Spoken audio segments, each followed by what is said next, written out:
एक दिन मरगा पंचायत के बाहर मजमा में खड़ा था। मरगियां बोलें, अब क्या सोच रहे हो? मरगा संजीदगी से बोला, गांव के मसाइल बहुत बढ़ गए हैं, अब मुझे सियासत में आना होगा। अगले दिन दीवारों पर बैनर लगे, मरगा बराए चेयरमैन, हर सुबह की बांग, इंसाफ के सिंग। लोग हैरान, ये मरगा सियासत करेगा? मरगियां खुश, अब हमारा लीडर मरगा होगा।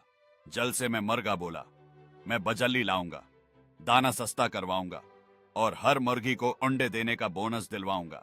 बंदर, किता, गधा सब तालियां बजा रहे थे। इलेक्शन हुआ और मरगा जीत गया।